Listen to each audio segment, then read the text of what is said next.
Hello, my name is Steve Bigelow with the Candlestick Forum. There's some good power trade setups in this market. Now, we've had probably a reversal in the markets. As we can see in the Dow, a selling day where they couldn't get up through the top of this wedge or this resistance level. So we're still moving sideways. Doesn't necessarily mean we're in a down market. We're in a sideways market at least.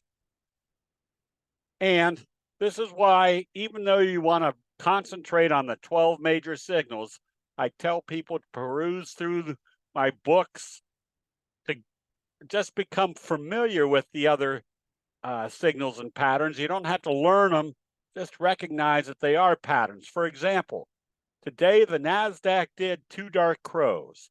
Notice how it opened here, closed here, gapped up at the open of the previous day, and sold off again. That is a strong sell signal. Additionally, you have a sell signal and a close below the T line. That is what allows you to take advantage of the candlestick signals and patterns. For example, if you see a Doji in the overbought area and the markets are trading down and it opens lower the next day, it tells you exactly when it's time to take profits. But day trades can be very easy recognized based upon candlestick signals. For example, this is our bobble breakout. You can see the J-hook pattern setting up. This told you as soon as it started trading above the 50, which everybody else was watching, that becomes a strong day trade and or a strong swing trade positioning. So we saw Google yesterday do a kicker signal to the downside. That becomes an alert. But if you see something gapping down below the previous day's open, you can start going short by just going to your 10-minute chart, saying, all right, let's start shorting on a day trade basis. There's my buying. You cover your short position, a good quick trade. Now, you also know that after a kicker signal, if it starts trading lower again, they're still heading down. And that's where you use the same parameter. Go to your 10-minute chart, stay short until right in here. That would have been a good day trade setup. So the logic is that if you see a trend, for example, in hogs have been moving down over the last couple months. If you think it's trading lower the next day, that's what you use, your 10-minute chart. And where is it time to take profits? When you see buy signals and start coming back up above the T line. If you want to be more refined, one of the trading elements that you can use is if you short it and your 5-minute chart, start showing buying, close out the position, take your profits. That first buying on a fast move is a strong indication. That's where the bulls and the bears have finally reached equilibrium. So there's very simple trade setups.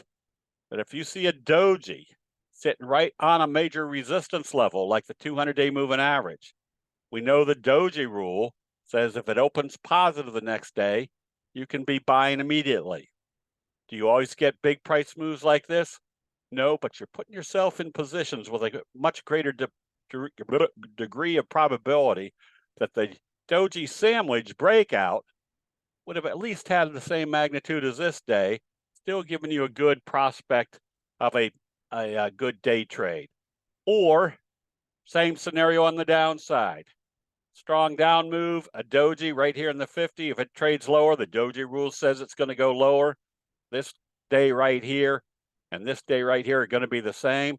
Just a clear setup as to when to start going short, whether you're going to go short based on a swing trade or a day trade situation.